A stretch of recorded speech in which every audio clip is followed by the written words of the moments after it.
So research paradigms. And linking theory to research. We talked about some of this stuff last week. Evaluation versus testing and desk-based research. And you all had an assignment last week to come up with references for your potential study, and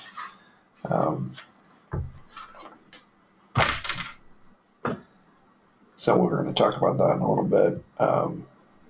The library database stuff, we actually talked about that. I have a librarian in my Monday night class. We talked about UNT libraries and the challenge of library databases, because I struggle a lot of the time to find articles that are relevant to what I'm studying, because we just don't subscribe to the databases.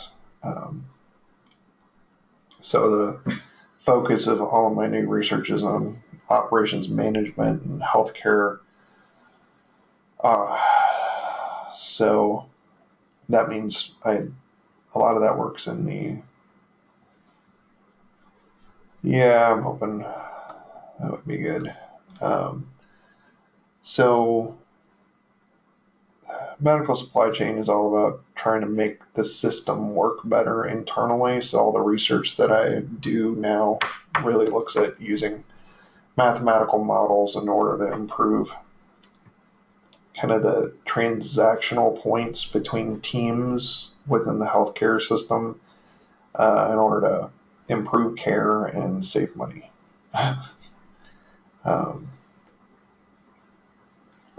So that research paradigm is very different than what I've ever worked on before. Those kinds of questions have an answer that can be mathematically derived.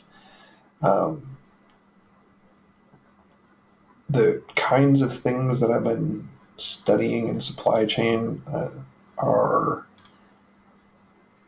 kind of insane versus what I used to do. So what I used to do as a researcher from Paradigm, I didn't really believe there was any semblance of truth in educational research. I think there are patterns and tendencies for things to happen in educational research, but I don't believe that there's any such thing as generalizability, because we're talking about human beings. When it comes to numbers and finances, that stuff, there is an outcome side, but it's still based on human beings, and so it's still more about tendencies, but it's a little easier to forecast outcomes with research and supply chain, logistics, that kind of area.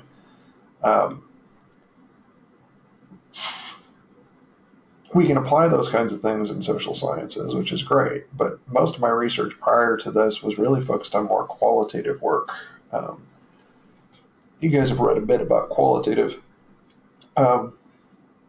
With qualitative, why would it be that I might struggle shifting from a qualitative to a quantitative paradigm based on what you've read so far?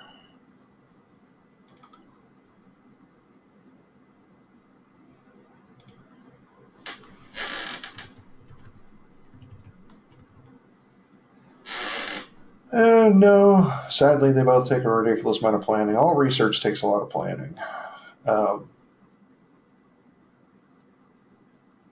And one definitely takes more data, that is for certain.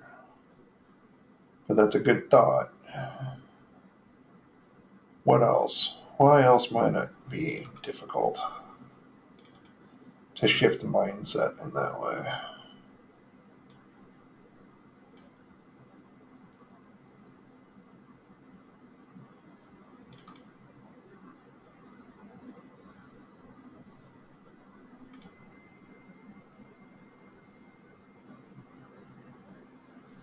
Yeah. And so my challenge with the variables, there is definitely less people work. I get to look at really big data sets a lot. And then to go back to what Chris said, without the people part in it, we have a tendency to use the wrong variables a lot.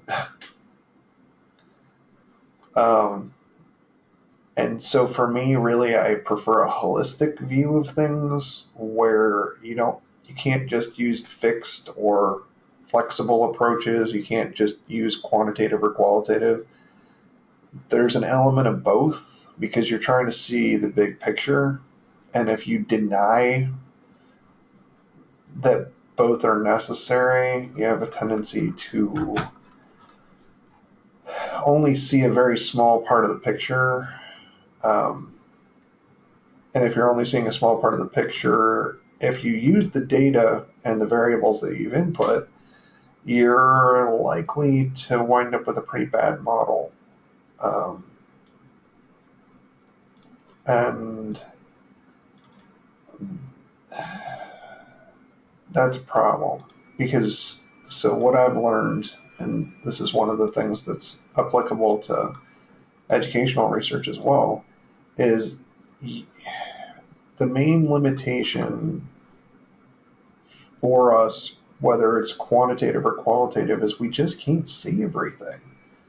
The reason people make bad decisions is because they don't have all the information. Or if they do have all the information, they don't necessarily know how to interpret it. They can't make sense of it. They don't have the cognitive tools. They don't have the ability to ask the right questions because there's just too much of it. And so my concern with a lot of, say, supply chain is that you limit the variables based on the variables that were used previously.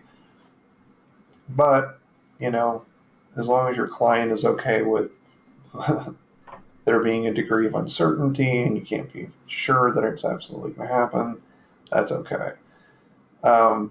They don't want you to say, well, based on these 5 people I talked to, I think you should do this, which would be kind of more of the qualitative perspective.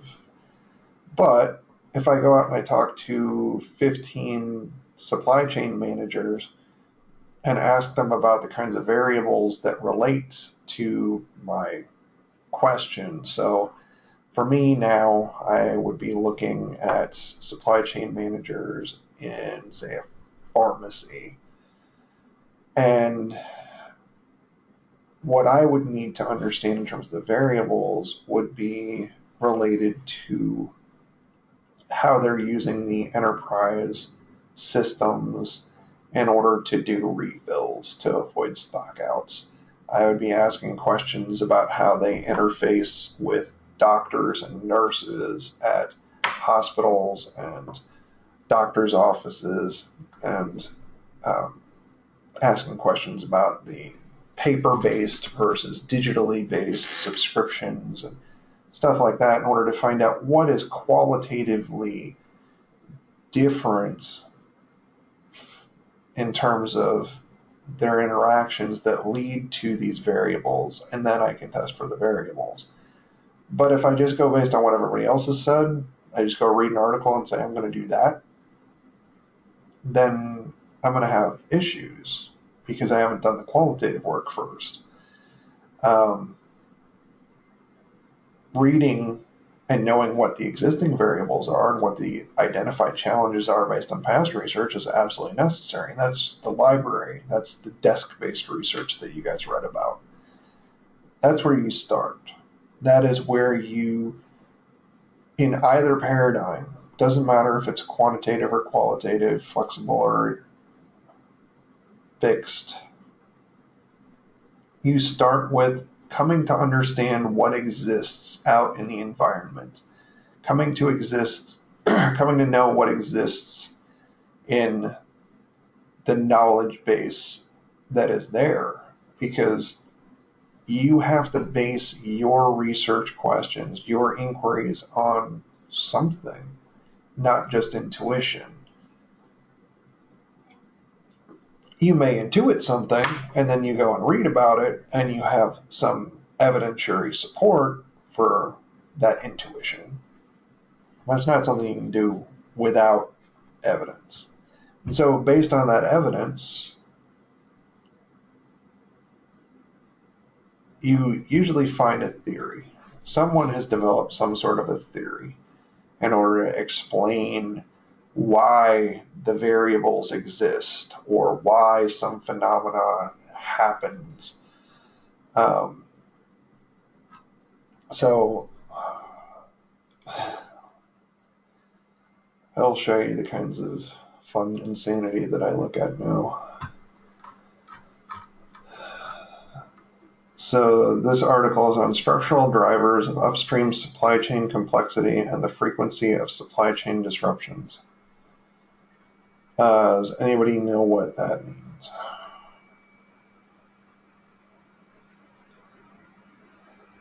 Or care? Probably more to the point.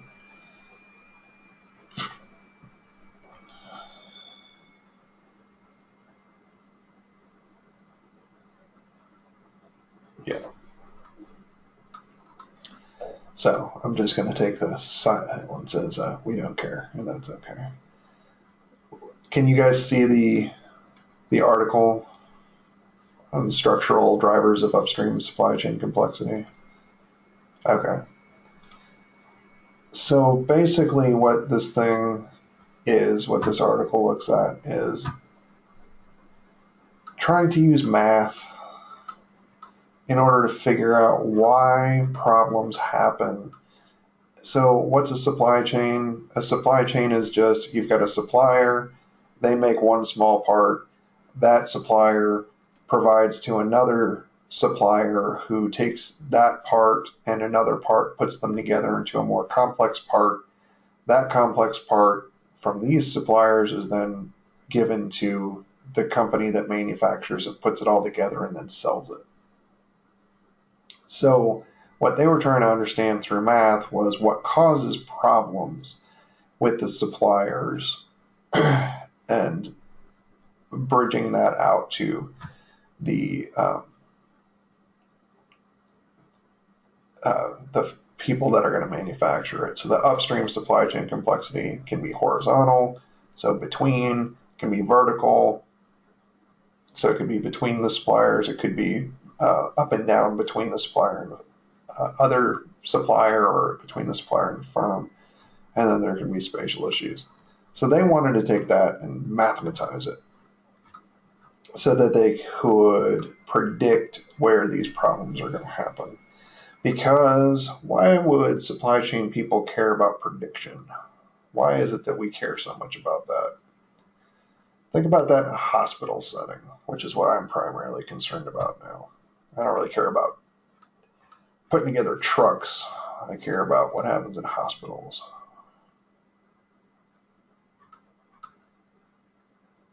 And making it more efficient helps with cost. What would be the secondary thing that you would want? So you can definitely make it quicker. You can reduce cost, anticipate needs. So that's exactly right. So we're anticipating. So let's say we're in a hospital and we've got an emergency room full of people who show up and they all have some terrible viral infection. How do we forecast whether or not we can have enough antiviral medication on hand, while understanding that medication spoils, so you don't want to have so much on hand that it spoils before it gets used, because then you just lose that money that you invested in keeping that stock on hand. But you also have to balance that out with, okay, I've now got 35 people in the waiting room who all have this terrible viral infection, but I only have 26 doses because I don't have enough in my stock, so I now have what's called a stock out. So what are the consequences in the healthcare system for that?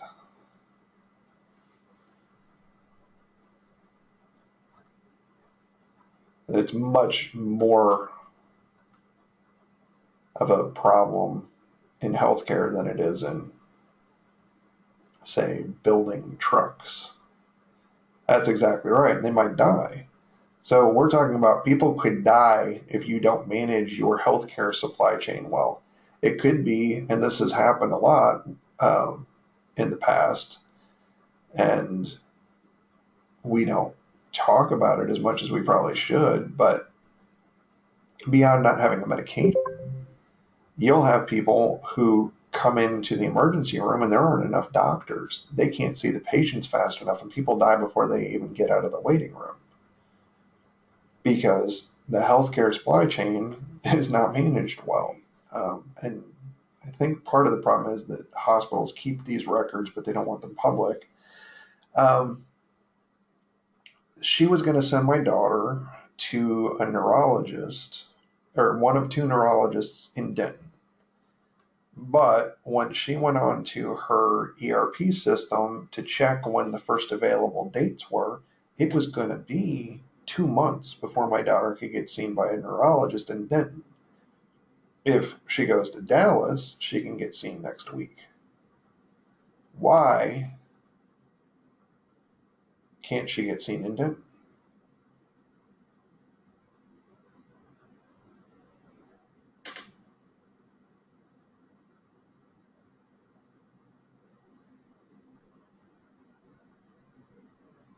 Exactly. Not enough providers, plus there's extremely high demand. That's exactly right. Too many patients, not enough doctors. We only have a grand total of 4 doctors, and only 2 of them see pediatric patients for neurology in Denton. Plus, we have one of the highest populations of folks who are on Medicaid and Medicare. And the way that the government policy works is they are prioritized over other patients, and so they have to see all these Medicaid and Medicare patients first. And many of them have been sitting in line for a really long time too, so they need care. So they've just got huge demand, and there's only a couple of them. But if I go to Dallas or I go to Fort Worth, there are far more doctors, and just because the demand is spread out more, it's easier to get in with a doctor. However, then the problem is finding somebody who's actually on my insurance. So overall, studying this stuff is really,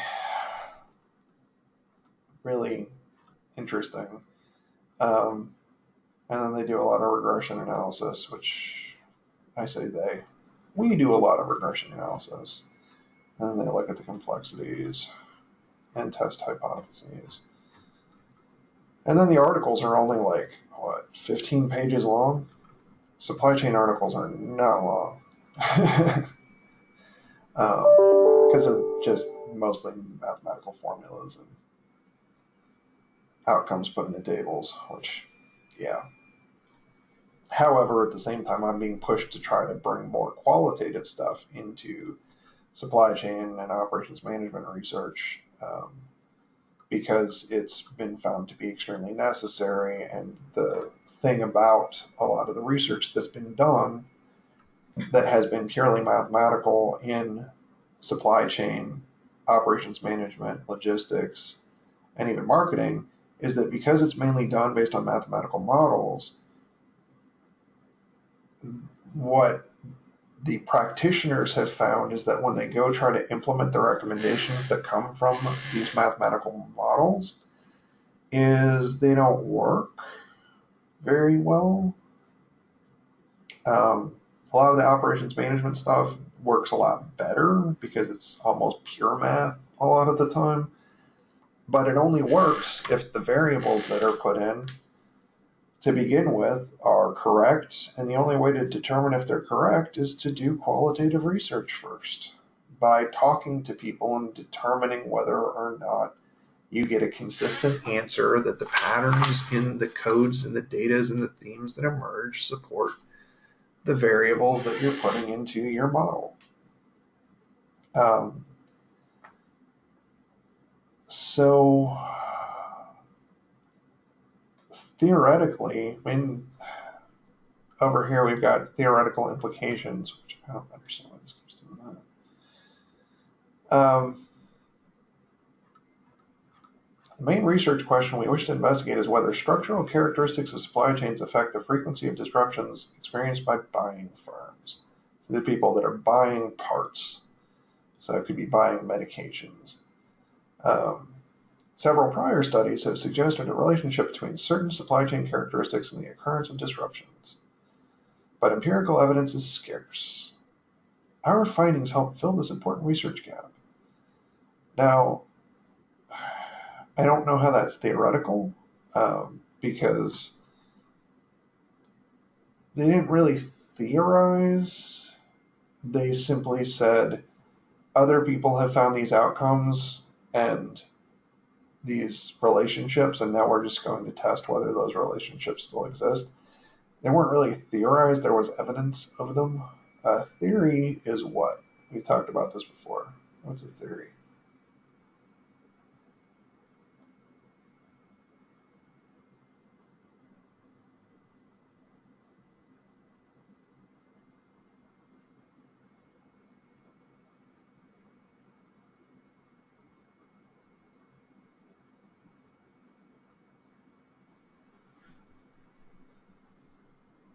Well, it is the thing you want to test, but what does a theory do? What's its purpose? And these are sort of theories, but they're so narrow they don't explain enough for them to be really theories. They're really just hypotheses. It considers a question, but what is it trying to do about the question?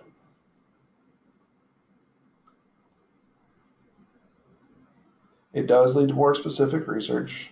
Yeah, it could estimate a hypothesis. That would be one thing that it could do. Well, it establishes the hypothesis, but part of the reason that you have the hypotheses is you're trying to explain something. So that's right.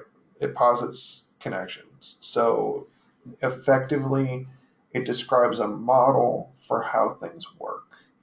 So you're explaining a hypothesis may be one of the subsets of your theory. It may say, if this works in this way, then this should occur. But really, a theory is just your framework for explaining why.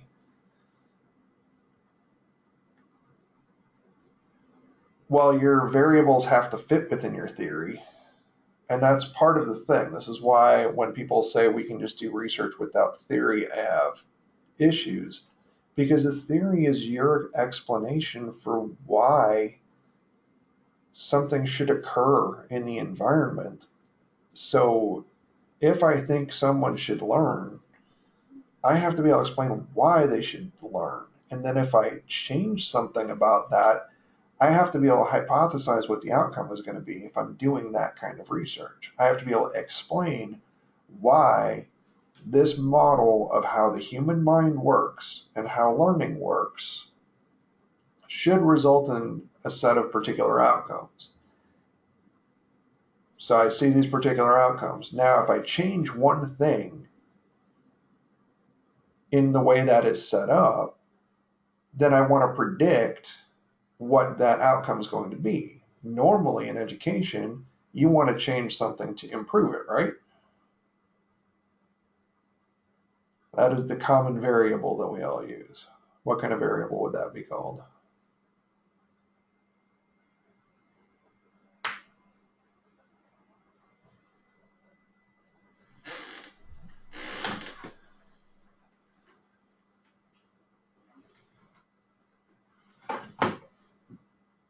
There you go, dependent variable.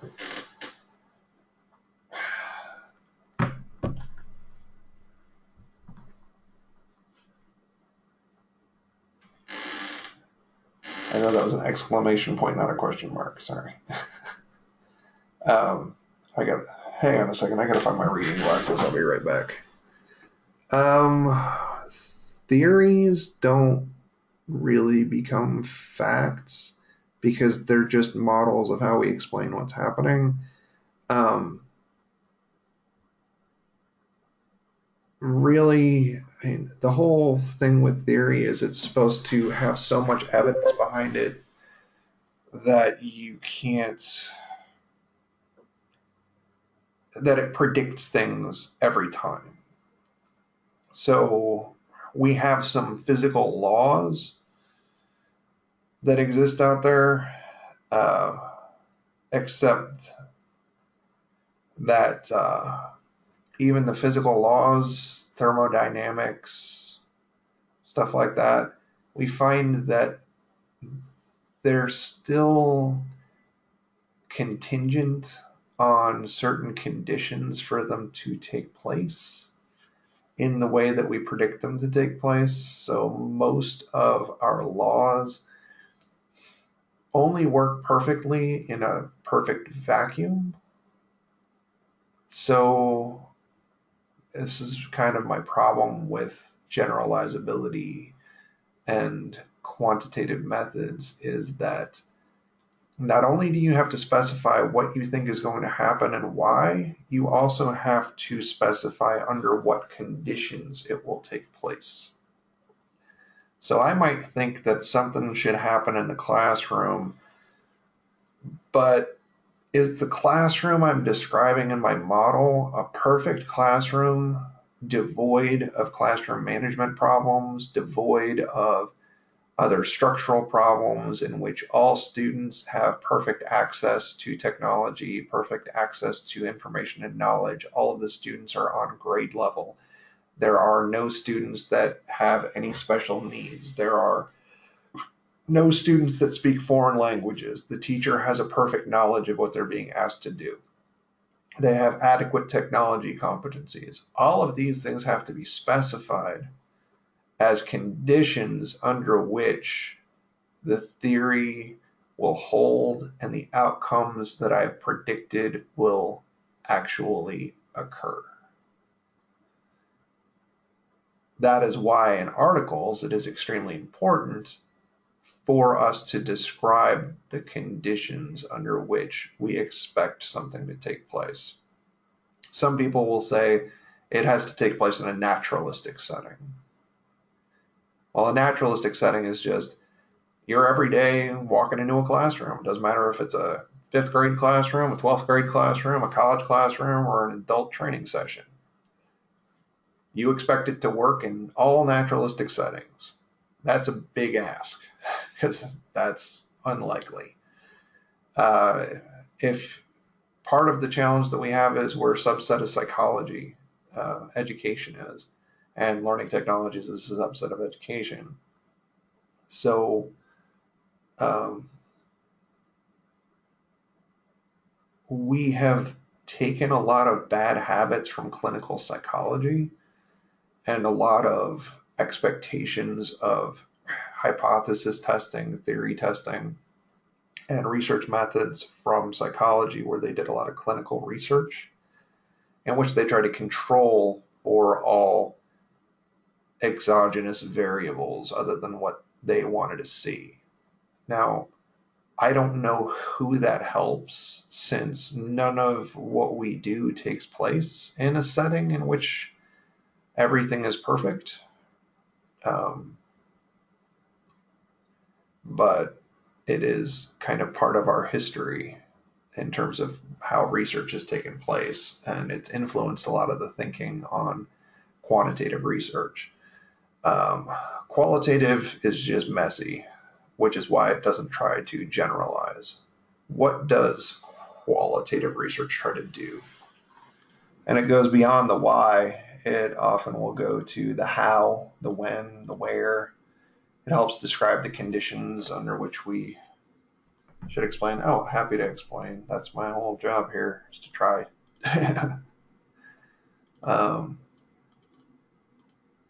Interpretation is definitely one of those things, and we often are trying to, at the same time that we are trying to interpret what's happening with a particular phenomenon in a particular space under certain conditions, we're also trying to explain how and why we interpret it the way that we do, while at the same time working with other people in order to effectively try to come to some commonality of interpretation across multiple people to improve the credibility of our interpretation. And yeah, exploration is absolutely a big part of it. And we can explore with mathematics and we can explore with words. We can do both. With mathematics, we have to know a lot more before we posit our hypotheses, because Otherwise, we may not be using the correct or all of the variables we need. And that's exactly right, Sarah. We are looking for common themes, and we do try to draw conclusions. I will say this, and this is actually, this has been said many other places, but in supply chain and operations management, it's especially true. Um, all forecast models are perfect, and all forecast models are wrong. And the same thing can be true about the conclusions we draw. Many times, especially with qualitative, a lot of the conclusions that we're drawing are a hybrid in terms of who we're talking about, because we can't really talk about the people that we're studying without talking about ourselves. We are, through our interpretations, expressing how we view the world. With quantitative, the questions that we ask, the hypotheses themselves describe us. They are informed heavily by our personal biases and how we see the world. They are specifying how we see the world and how we predict it will behave as a result. And then we're predicting to see if our view of it is correct. And so if we are developing theory, that theory is informed by all of the things that we think we know. It aligns with our worldview. It has to, or we won't accept it. Cognitively, we cannot accept theoretical viewpoints that are antithetical to how our brains work, who we are, all of our experiences. All of these things go into our worldview, and our worldview is what it includes what we think knowledge is. It includes what we think we can know. It includes how we think we can know it. Those are terms related to ontology, epistemology, and methodology, which we're not going to talk about a lot right now. But our view of the world to start with informs the theories that we're willing to accept, the kinds of theories that we can generate. It determines what we're willing to study. So our personal theories, our tacit theories about the world inform the kinds of research undertakings we are going to do. So we can't ever really divorce research from theory. I know that in the textbook there was discussion of sort of these rationalist approaches and the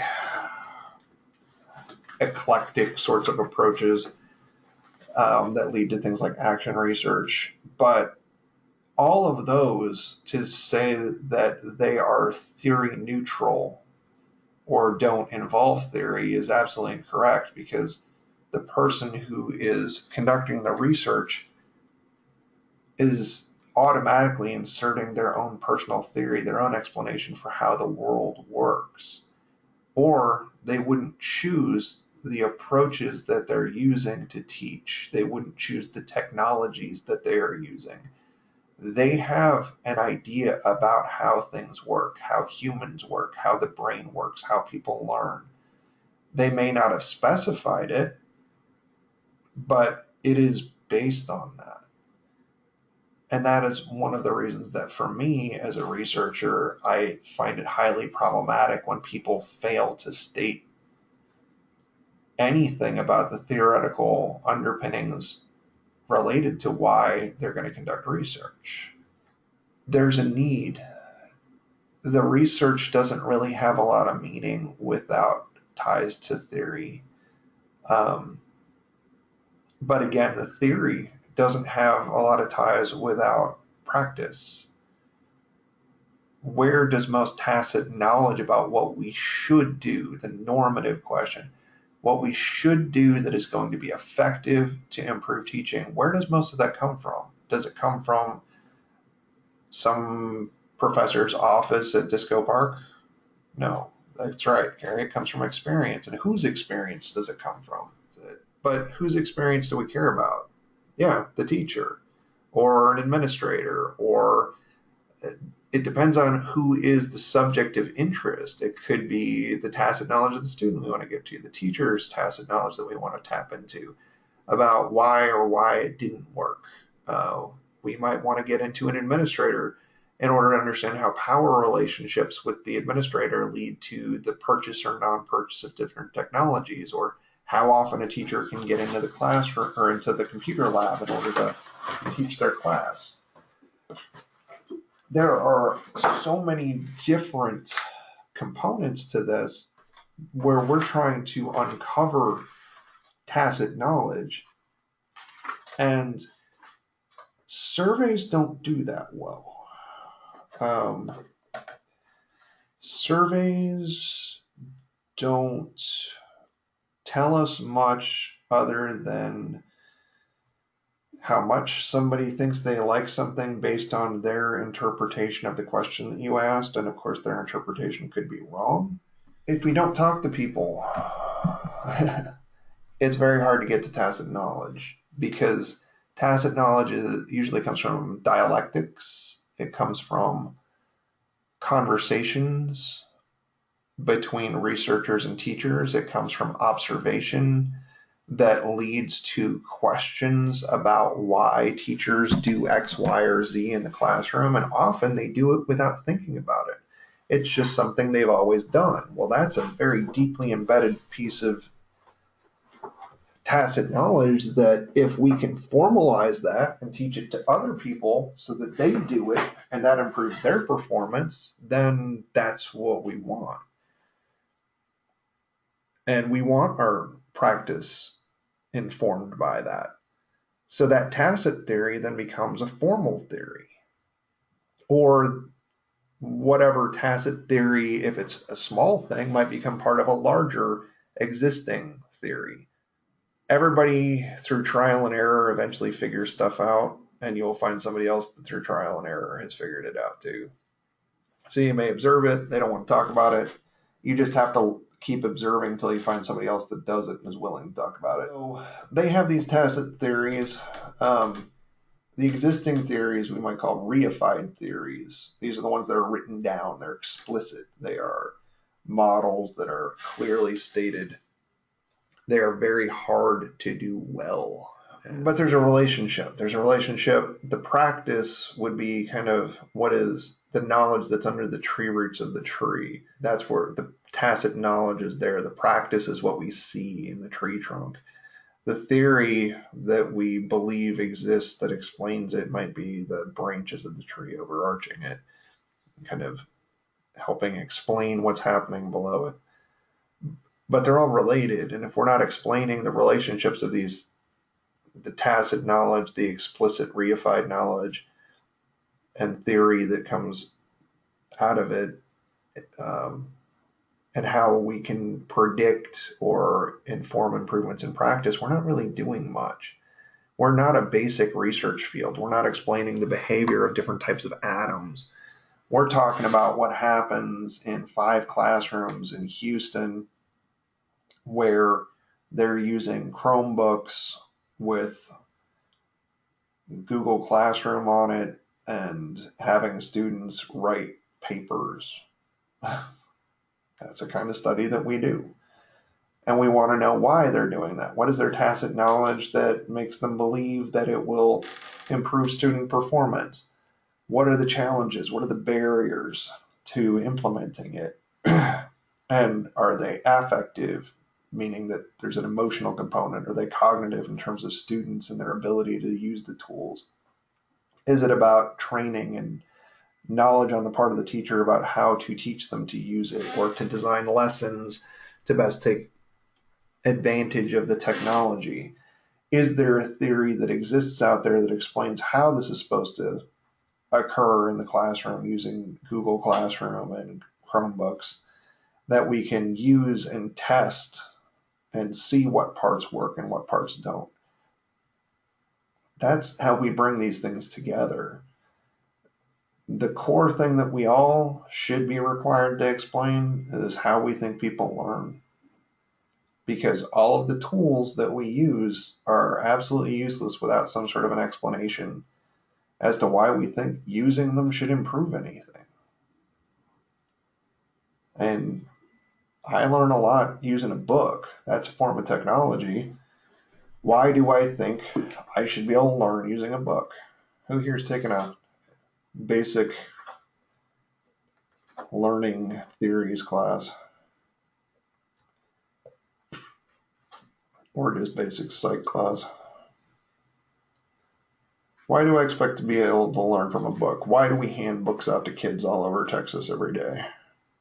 Why, when you sit down and read a textbook, do you expect to learn from it? What is the theory underpinning that? Yeah, so you've got visual words, and from cognitive science perspective, our brains bring the words in, and we do eventually wire them for that once we learn how to read. And we can take that text, we can integrate that in by bringing it first into working memory, where we use it.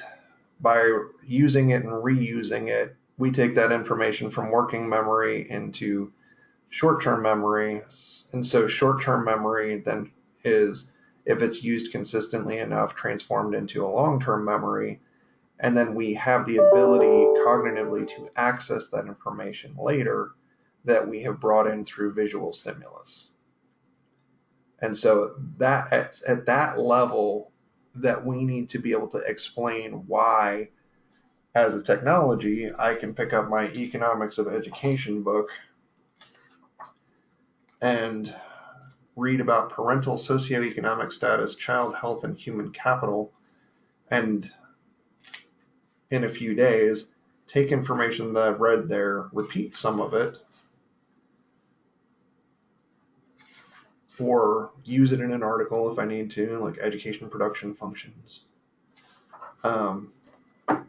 That's all explained by cognitive psychology and learning theory. So when we talk about learning styles, there isn't really a difference in learning style. There's learning preferences, but there is cognitive difference. Every human being is different, and so brains are all wired slightly differently. But we have to, unfortunately, develop our methods to deliver to the largest number possible, and then hopefully differentiate for those whose brains are different.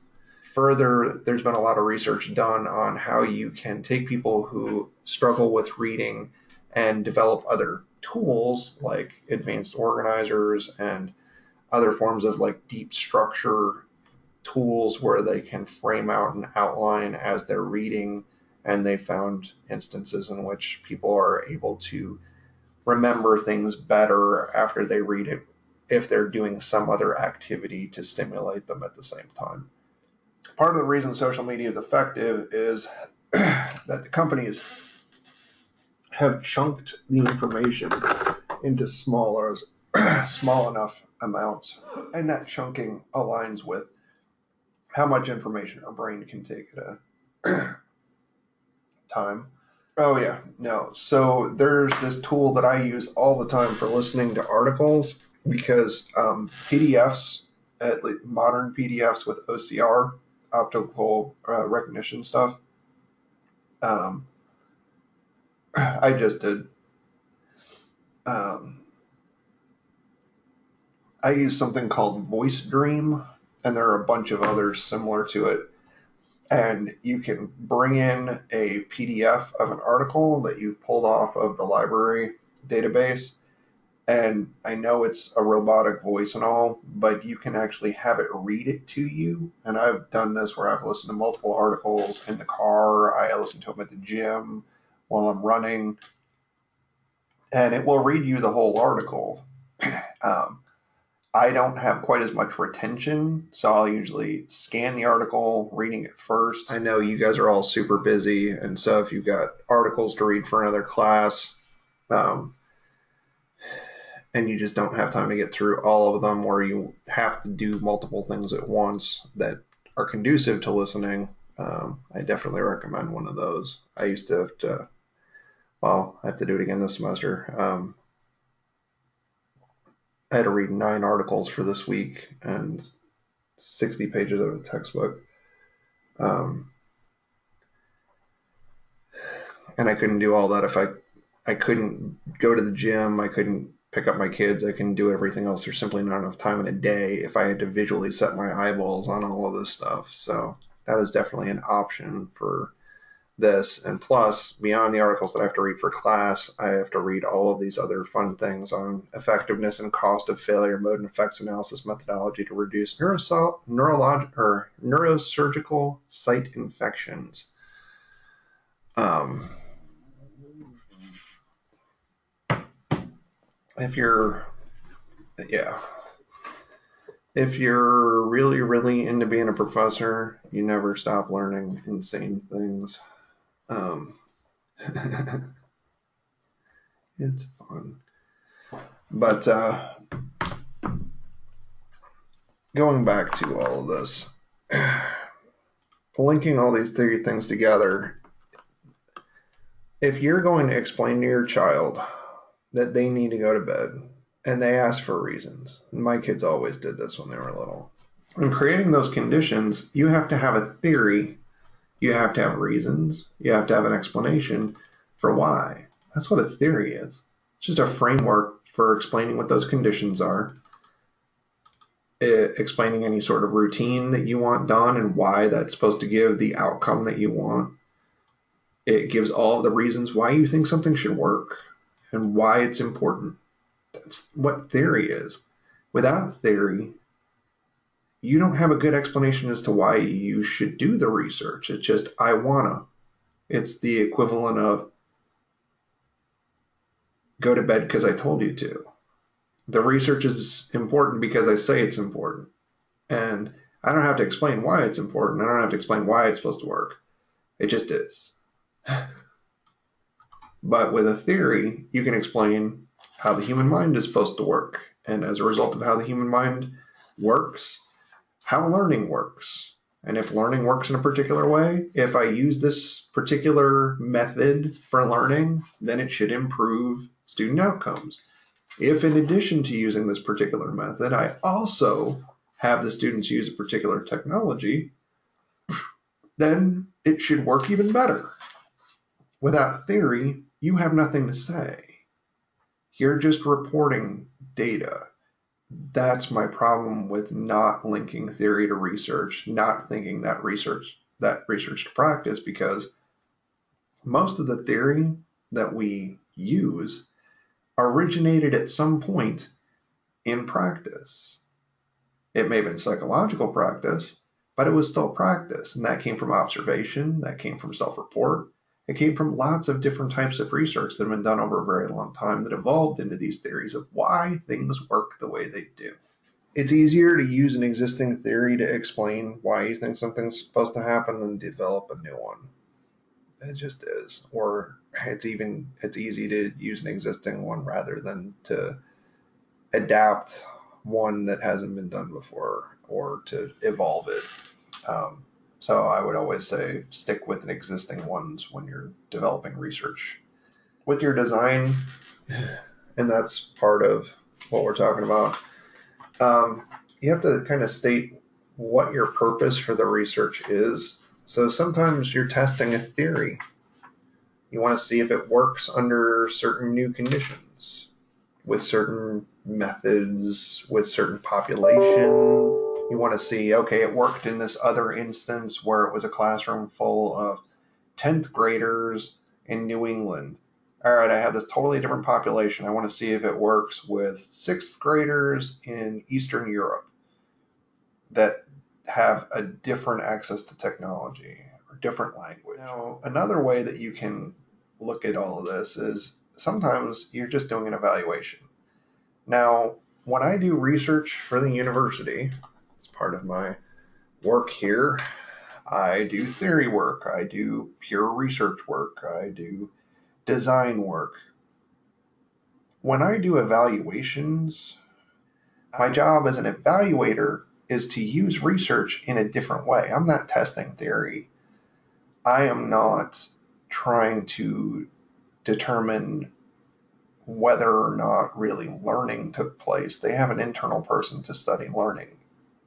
My job is to study whether or not the tool can be used effectively, to look at barriers to implementation, to basically explain to them what's working and what's not working with the educational product and why, while also recommending ways based on my research to help improve it. So I'm not testing anything. Well, I am a little bit. What I'm doing is I'm taking the product and testing it against reality in the naturalistic environment. I am looking for problems. With these kinds of theory testing and more exploratory types of research, the outcome is knowledge. It is increasing knowledge. It is filling in a gap in knowledge. You're still doing that with evaluation, but you're doing it for a purpose. You're giving direction. You're explaining what needs to be done based on your expertise to improve it. So it's a different purpose for research. It's a good one. So your research questions are informed by your purposes and your conceptual framework, and then that's what results in your methods. And if you're doing sampling, your sampling strategy, and you're still doing sampling, I guess, in qualitative, but it's pretty much always purposeful. So how do you determine whether or not your research question is useful? You can ask folks that might be more knowledgeable about it. So rather than you having to go read everything, you can ask a professor and go, hey, I'm thinking about this. Do you think that makes any sense? Is this a good research question? And if they say yes, they might direct you to literature that will help you establish that. If they say no and give you reasons, then it's probably a good idea to reconsider. Sometimes the question may have already been well answered elsewhere. It is a problem in that it's unanswerable. Sometimes the topic has just been kind of overwrought. There's just too much research done in it. And so you would have to do something wildly different in order for people to view it as having value. So those are just some of the things that you want to think about as you're trying to determine what your research questions are going to be, or really what you're going to study at all before you design your study. The methods have to align with the purposes. Sometimes you may have a purpose and you want to apply qualitative, or you want to apply quantitative. Some questions just don't lend themselves to quantitative outcomes. They may not answer your question.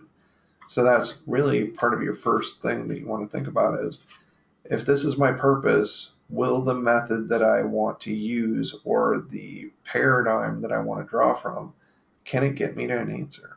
And sometimes it can, sometimes it can't. If you have to torture it to get to that answer, it may not be a great idea to use it. If there hasn't been enough research, once you go and do your lit review to actually get to it, then you've got a problem. So part of the thing that I'm trying to get to is, it's not enough just to look at the articles for the content and the outcomes. You also should look at it for what kinds of methods have been used in order to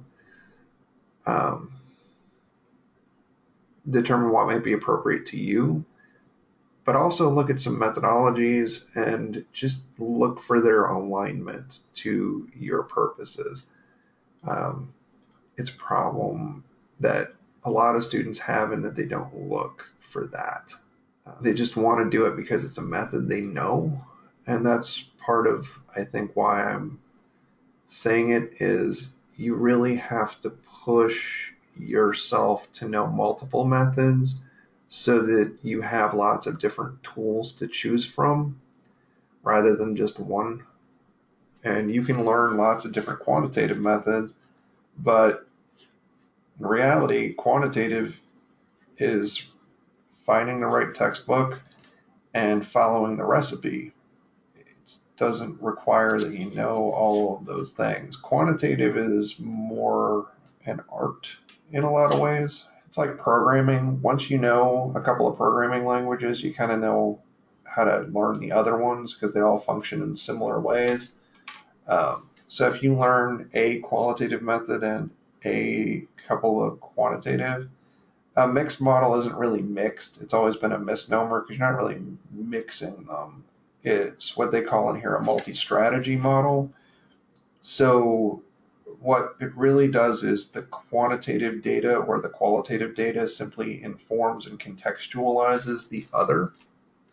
It helps to improve your explanatory power, but they're really separate studies that are logically linked together in a meaningful way. So let's say my dissertation, for example, I did what we might call a multi-strategy or mixed method. I did t-tests because that's what they told me to do, is run t-tests. We ran ANOVAs as well. And see if there is variance, see if there is statistically significant difference between the performance of the two groups of students. My prediction was that it would improve because they would be more engaged and have more time on task. Fantastic. But I wanted to know more than that. I wanted to know if they did better, what parts of the game caused them to do better. What problems were there in the game? What did they struggle with? How could I improve it based on the qualitative data that I captured, the observation data, the video, the audio recordings where we captured student speech acts, the chat. So it wasn't enough for me to just know that they did better. I needed to know why, and I needed to know how I could make the product better in the future. So they were logically linked, but they were two entirely different forms of study. So we're doing the same thing right now with this market analysis study where we're gathering survey data on these folks and asking them some kind of base level questions, which are, would you hire students from a program that does not yet exist that looks approximately like X? Now, they can effectively say yes or no. Yeah, and market research does use multiple strategies a lot, and for good reason. And that's exactly what we're doing is market research. We want to know if there's a market for the students that would graduate from this program. Now, if they say yes, we want to know why they say yes. And we want to know more than just why they say yes. We want to know what they think needs to be included in the programs that we're developing so that students have the knowledge and skills that will get them hired by these people. So we have to go beyond the quantitative. We have to go beyond the binary, the ones and zeros, the yes or no's. We have to get to the why. And beyond getting to the why would you hire them? What would they do? And we need to know what they would do so that we can train them to do it. So we have to have both of these things. And in market research, it's not enough to know if someone will accept something. Will you accept this product at this price? If you will accept the product, under what conditions will you accept it? What would make you not accept it? What changes could we make to make it more acceptable and increase the volume by which you would buy the product? There are all of these questions that we have to get to, and it's not different for us in education. But a lot of people do fairly simplistic research a lot of the time because it's hard to get data, and it just is. I've done it. Sometimes that's all I could get. So it's not a criticism, it's just a fact of our field and all fields really. Over in a college of business, they pay for responses. It biases your respondents. Plus, they do it anonymously a lot, so you don't know who it is, and then they don't do follow-up interviews, so you don't know if these people were Facebook Russians filling out surveys for money. So you find those sources, and so it's not just looking for sources that agree with what you already think. It's also interrogating what you find to make sure that those outcomes really were what they said they were. One of my challenges in educational gaming has been that I have read a lot of educational gaming research, but I've found the methods to be just absolute garbage. And so sometimes I'll write an article where they're picking and choosing. Well, no, it's not bashing. It's critiquing the methods because we're spending billions of dollars a year on educational technology tools without real evidence to support them. And so, yeah, so sometimes my job is to go out and critique what's there. And then there's sometimes where I've just got to get an article out. I don't question the bad results in the way that I probably should.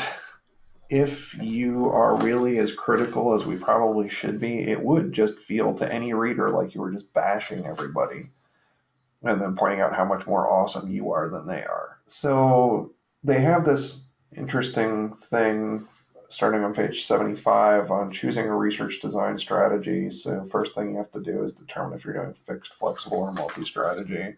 And then whether or not it's an evaluation. They note that a fixed design is indicated. Processes are flexible. That's not always true.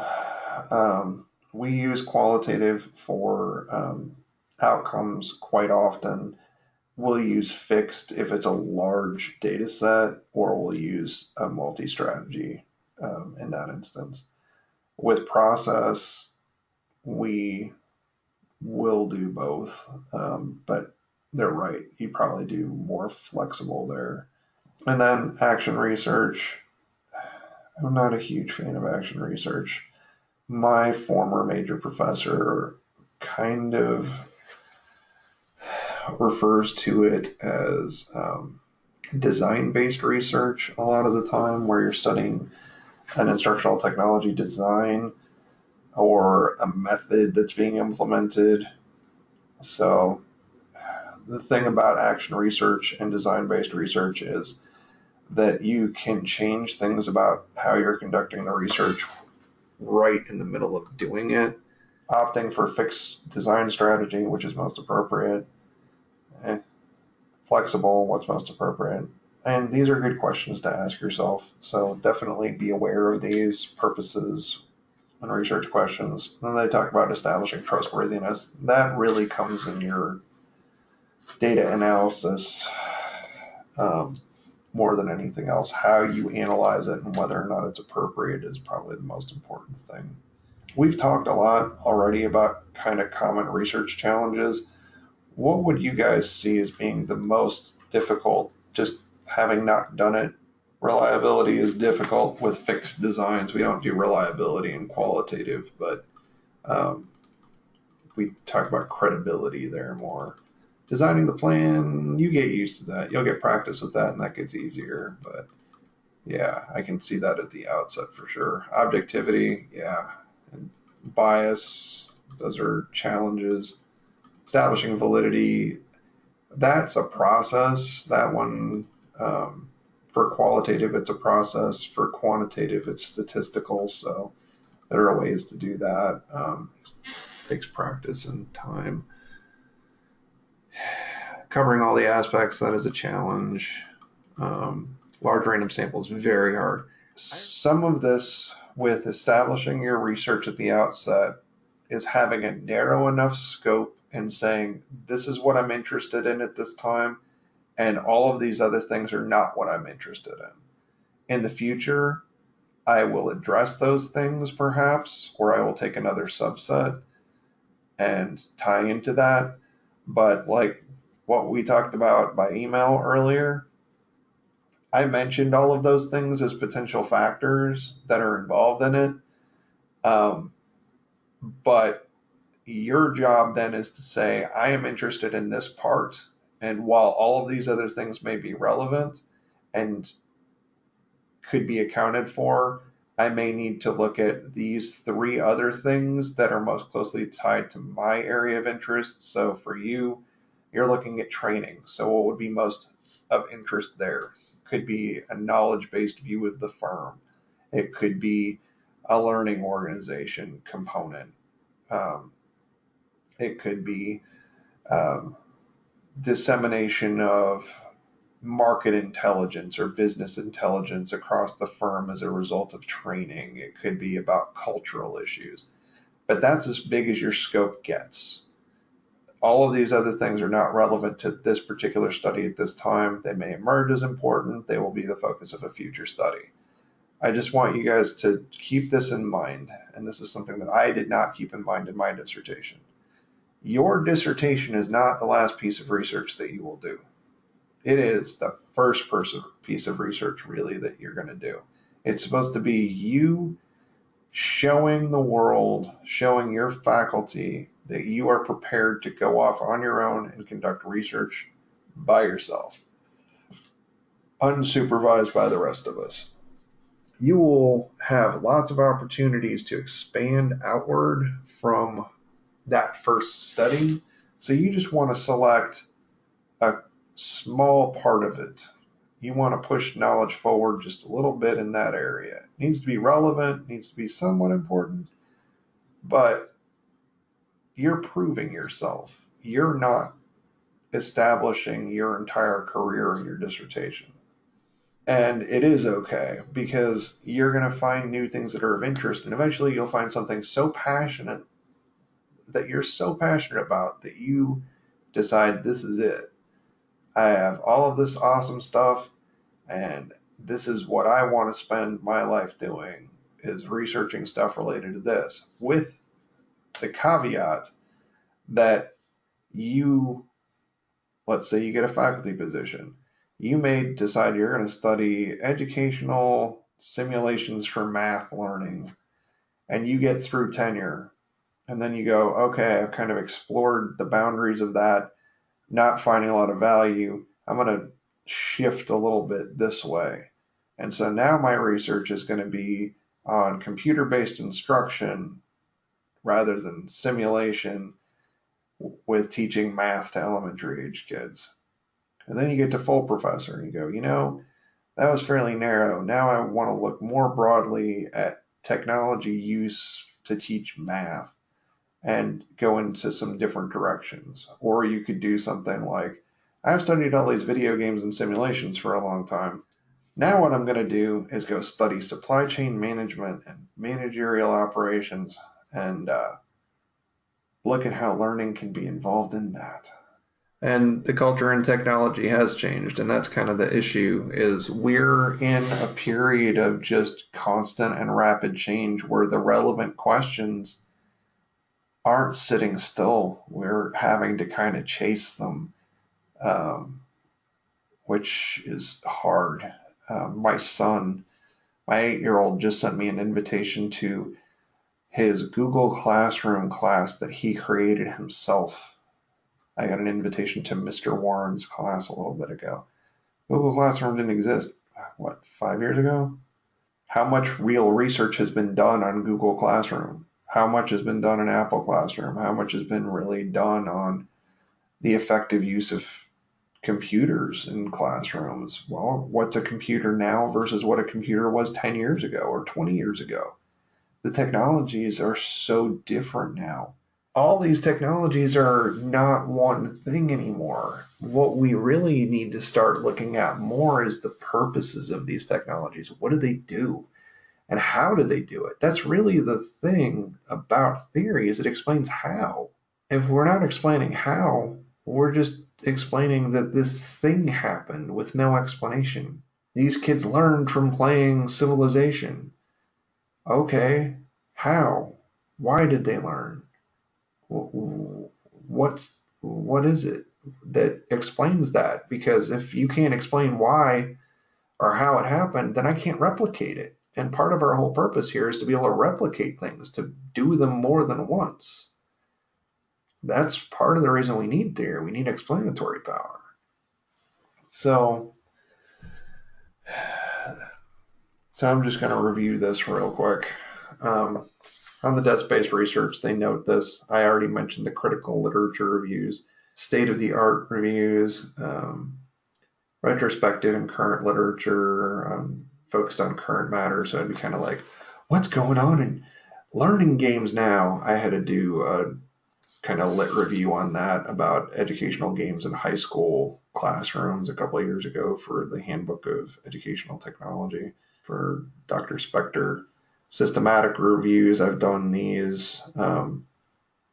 You have to go and just read like everything, and I kind of read everything there was to know about how people have defined educational games and simulations. One of the things I like about Mendeley is I can actually like pull everything up.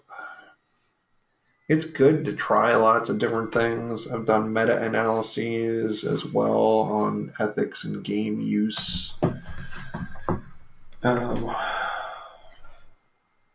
have qualitative and quantitative. I didn't do quantitative, I did qualitative meta-analysis. Here's Mendeley. Yeah, so everything in blue here is all stuff that I've read. Wait, and this one. Since we met last time on market orientation and operations management in healthcare. Plus 2 books.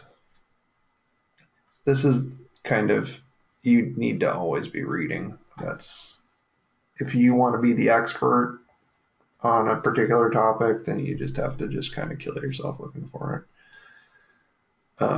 And reading and reading and reading. My eyes are so shut right now. It's glorious.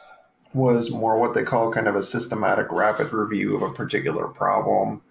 So I was just trying to kind of get an idea. It could also be called, they call it a scoping review. It was systematic, but it identified research challenges in the literature related to using educational games, instructional design. This is a theoretical framework structure for developing simulation work for teaching in Second Life. That one is more original research, but it was based in lit review. This one is the one that I was talking about before, is investigating games and simulations in educational research and theory, enhancing academic communication and scholarship with common language. So I went through systematically. You can see there's lots of references. And this was a qualitative meta-analysis where I looked for all of the definitions that have been given of educational games and simulations that I could find in these databases, as well as multiple books. And I did they call it a historical review of where things started, tracing all the way back to biblical the Indian Vedas and Egyptian papyrus scrolls, in terms of how the ideas of simulation, eidolon or simulacrum. And I kind of walk through the different ages of this by reading through all of these different books, some of which I was given as professors retired and wanted to get them out of their offices, along with all of the definitions. It's not enough to just say, here's what it is, but what does it mean? And then defining all of these fun things until I came up with kind of a synthesized definition proposal by the end of it. Ethical considerations. This one was the first chapter in the Handbook of Research on Practices and Outcomes in Virtual Worlds and Environments. And so the ethical considerations, I bridged together all of the stuff that you guys are going to read for next week about ethical research practices, and I applied it to instructional design and development with educational games, simulations and virtual worlds, defining these digital tools as psychological systems and how they're expected to work. So there's the theory components, and just kept walking through until I had a bunch of implications that tied together, as well as an example from practice. Sometimes I write about methods. This is a method that I developed, and some of it was based on really in-depth reading of critical theory, ethnographic research methods, of other educational research methods, and synthesizing that into an alternative method for conducting research. So there's a lot of things that you can do with the literature. It doesn't just have to result in I want to know if this is better than that. But again, it requires a lot of systematic review. It requires doing meta-analysis. They talk about meta-synthesis. You can do big umbrella reviews. I've done that for, what was the one that I did for Spectre? Here it is. Impact of technology and theory on instructional design since 2000. So that would be a good example of kind of an umbrella review. They give you some good things on main steps on carrying out the lit review. I want you to know these things. You can do project journals, but you need to have a focus. You need to have some semblance of a research question, or you can build the research question out as you read through things. Some sort of a search strategy. You don't want to read through literally everything. They mention ethical issues. They talk about recording. Pretty much everything is now, if you're doing qualitative, you're going to have to do some audio or video recording. One of the cool things is you can actually take an audio file, convert it into a video file, dump it on YouTube in a private channel, and get a transcription that's as good as 80 to 90% in some instances. That speeds up your transcription a lot. You need to figure out some way to do analysis and synthesis of the data. There's document analysis and a lot of other forms of analysis that are out there for structuring. They talk about content analysis here. Document analysis is another form or type. And sometimes it's just an interchangeable term. And then writing it all up is lots of fun, and we'll talk about that more throughout the semester. So be familiar with these for the test in a couple of weeks. There's not a lot here, but as you were looking in the library databases, what did you find? We'll talk about this more next week as well. We'll start with this next week before we talk about ethics. What challenges did you have? Did you find what you were looking for straight away? Did you have to put in lots of different Boolean terms? Did you struggle to find any particular articles because of other challenges? What was this on the math and the kids before they went to sleep doing the math right before? And given that you had a lot, was it easy or hard to kind of scope it to the ones that were most relevant? And that is true, Scott. So sometimes it's just having that insight that is different from everybody else that gives you a new direction to take things in. Yeah, there are a lot of those, and that's part of the deal with this is you have to follow the trails until you find the one that's going to really, you're identifying the people that are working the most in that area, because in a lot of instances, they wind up being the people that you wind up talking to at conferences and eventually working with in some instances. A lot of the time, you will find that your area only has like 5 to 10 people in the entire field working on it. There are quite a few people who work in learning games, but it's divided by theoretical view. And so the different theory views have different special interest groups, and they don't talk to each other. It's really weird. Same authors, that means you're approaching some saturation. And saturation we usually talk about in qualitative research because in all honesty, that's what you're doing with this. And so that's the other thing. Make sure that you're talking to faculty, because a lot of the time they have tacit knowledge about relationships and about knowledge and information that isn't immediately evident. So a lot of the time you won't know this stuff otherwise. Your blog reflection for next week.